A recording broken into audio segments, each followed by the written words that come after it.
সম্পর্কে প্রাক্তন বলে বোধহয় কিছু হয় না। ভাবছেন তো হঠাৎ করে কেন সম্পর্ক নিয়ে এই কথাটা বলছি? অন্তত এই মুহূর্তে দাঁড়িয়ে বিশ্ব রাজনীতির যে প্রেক্ষাপট রয়েছে সেই প্রেক্ষাপটে এই কথাটা ভীষণভাবে প্রযোজ্য। এই দেখুন না, যখন গালওয়ান উপত্যকায় সংঘর্ষ হলো সেই সময় ভারত আর চীন, আমরা যদি দুজনকে দুটো চরিত্র ধরি তাহলে তারা প্রাক্তন হয়ে গেল, তাদের মধ্যে বনিবনা হলো না, তাদের সম্পর্কটা ভেঙে গেল। কিন্তু তারপর যেই মুহূর্তে ট্রাম্প বাবাজি তিনি চলে এলেন এবং শুল্ক নিয়ে নিজের ইচ্ছে মতন বিভিন্ন রকমের বিভিন্ন শুল্ক তিনি আরোপ করা শুরু করলেন, তখন চীন বুঝে গেল যে না, ট্রাম্পকে আর দরকার নেই, এইবার কিন্তু আবার ভারতকেই দরকার। আর নরেন্দ্র মোদী, তার তো 56 ইঞ্চির ছাতি, তিনি ডোনাল্ড ট্রাম্পকে চোখে আঙুল দিয়ে বুঝিয়ে দিলেন যে সত্যি ট্রাম্পকে আর দরকার নেই। ট্রাম্প ছাড়াও অনেক কিছু বিশ্ব রাজনীতির প্রেক্ষাপটে হওয়া সম্ভব। এবং এই একটা বিষয় নিয়ে আজ তাক বাংলায় আপনাদের সঙ্গে বহুবার বহু সময় আলোচনা করেছি যে ভবিষ্যতে ভারতই কিন্তু কোথাও গিয়ে বিশ্বের চালিকা শক্তি হবে। এক্ষেত্রে দাঁড়িয়ে আমরা জানি যে জিনপিং এর সঙ্গে নরেন্দ্র মোদী তিনি বৈঠক করেছেন এবং যে বৈঠকের যদি আমি সারসংক্ষেপটা বলি তাহলে সেখানে কিন্তু পরিষ্কার মোদী বলেছেন যে এই বন্ধুত্বকে এগিয়ে নিয়ে যেতে হবে দু দেশের মানুষের স্বার্থে। সীমান্তে যে অস্থিরতা তৈরি হয়েছিল সেখানে স্থিতিশীলতা বজায় রাখতে হবে, মানব সরোবর যাত্রা, সরাসরি বিমান পরিষেবা, এগুলো সমস্ত কিছু শুরু হবে। অর্থাৎ কোথাও গিয়ে এই যে দুই দেশের মধ্যে সম্পর্কে কোথাও একটা তিক্ততা তৈরি হয়েছিল সেইটা কিন্তু এখন মিটে গিয়েছে। আর এই 7 বছর পর চীনে পা রেখেছেন নরেন্দ্র মোদী। আর 10 মাস আগে তিনি জিনপিং এর সঙ্গে কথা বলেছিলেন, 10 মাসের ব্যবধানে আবারও এমন কিছু ডিল তিনি ক্র্যাক করলেন যেটা ভারতের জন্য গুরুত্বপূর্ণ। আজ তাক বাংলায় সেই সমস্ত বিষয় নিয়ে কথা বলবো। আমাদের সঙ্গে এই মুহূর্তে রয়েছেন আন্তর্জাতিক সম্পর্ক বিশেষজ্ঞ শুভাশিস ব্যানার্জি। শুভাশিস, আপনাকে আজ তাক বাংলায় আরো একবার স্বাগত জানাচ্ছি।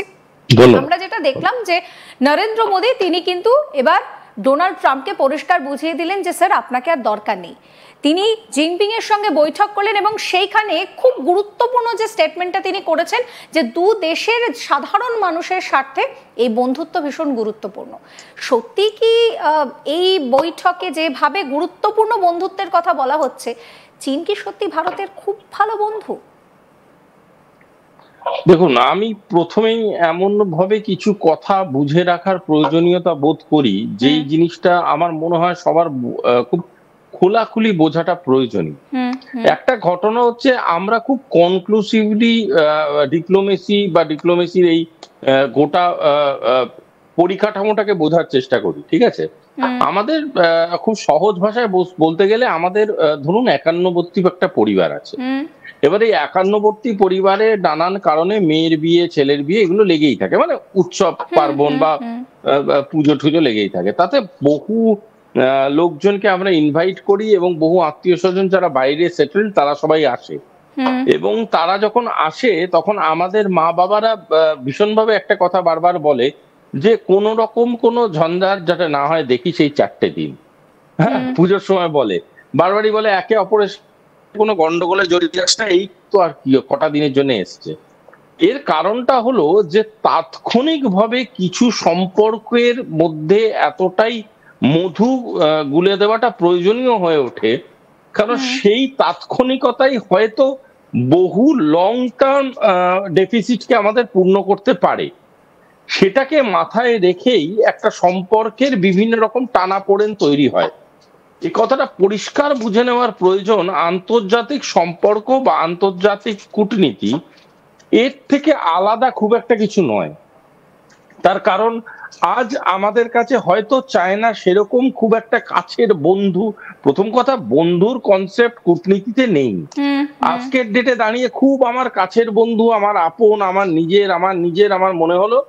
কিন্তু যখন ডাউন দ্য লেন, আমি যখন এই গতিপথ দিয়ে কিছুটা এগিয়ে গেলাম ডাউন দ্য লেন, তখন আমি বুঝতে পারবো যে চায়না অ্যাকচুয়ালি তার কি কি লাভ গুছিয়ে নিতে পারলো, আর আমরা কোন কোন লাভ ক্ষতির হিসাবে চায়নাকে আমাদের প্রয়োজনে ব্যবহার করে নিতে পারলাম।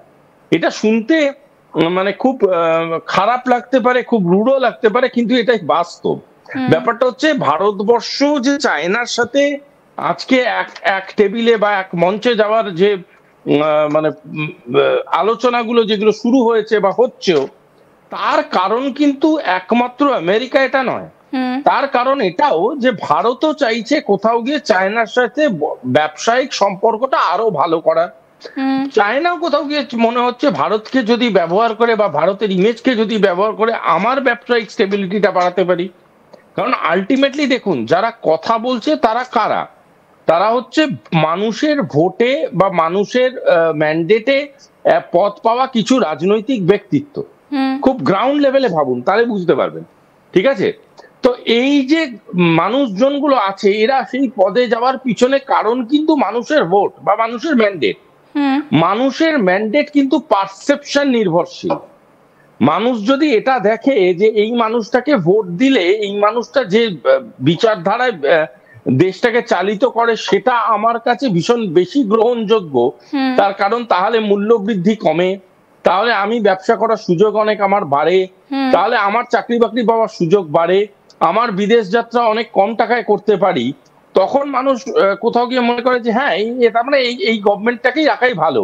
সুতরাং এই রিপ্রেজেন্টেশন প্রসেসটা যেটা আছে, এই আন্ডারস্ট্যান্ডিং অফ রিপ্রেজেন্টেশন, এই জিনিসটা কিন্তু কন্টিনিউয়াস প্রসেসের মধ্যে থেকেই আসে, ভাবনা চিন্তার মধ্যে থেকেই জেনারেট করে।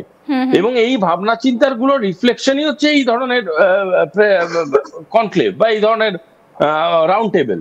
তার কারণটা হচ্ছে একে অপরকে বোঝাবার চেষ্টা করছে কে কার মানে ফাঁক ফোকড় গুলো ভরাট করে দিতে পারবে, কে কাকে কিভাবে ব্যবসায়িক সাফল্যের দিকে এগিয়ে নিয়ে যেতে পারবে, কে কার কতটা চ্যালেঞ্জ কমিয়ে নিতে পারবে, এবং as a whole as a community কি করে দুটো দেশই গ্রো করতে পারবে। সুতরাং ইভেন স্টিভেন রিলেশন এবং স্টেবিলিটি যে কথাটা বারংবার দুপক্ষ থেকেই ব্যবহৃত হচ্ছে, সেটা এ কারণেই হচ্ছে কারণ দুজনেই চায় দুজনের ইকোনমি গ্রো করুক, যাতে করে অ্যাজ এ হোল দুজনেই বেনিফিটেড হোক। দুজনে বেনিফিটেড হওয়া মানে তার সাথে অ্যালাইড দেশগুলো বেনিফিটেড হবে, অ্যালাইড দেশগুলো বেনিফিটেড হওয়া মানে একটা কন্টিনেন্ট বেনিফিটেড হবে, একটা কন্টিনেন্ট বেনিফিট হওয়া মানে তার ইন্টার কন্টিনেন্টাল রিলেশনস বেনিফিট হবে, একটা ইন্টার কন্টিনেন্টাল রিলেশন বেনিফিট হওয়া মানে একটা গ্লোবের একটা অংশ সেটা বেনিফিটেড হবে। সুতরাং এই ছোট ছোট ঘটনা অনেক কিছু ফিউচারকে নির্ধারণ করে।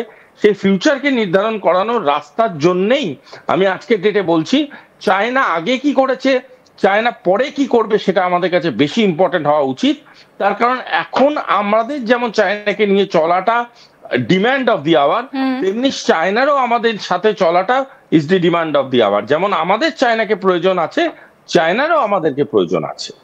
শুভাশিস, এই যে বৈঠকটা হয়েছে নরেন্দ্র মোদীর সঙ্গে জিনপিং এর, এই বৈঠকটা কি শুধুমাত্র ভারত আর চীনের মাঝামাঝি একটি বৈঠক, নাকি এর নেপথ্যে যে আসপেক্টটা সেখানে ব্রিক্স রয়েছে বা আরো বৃহত্তর আসপেক্ট রয়েছে? আপনার কি মত?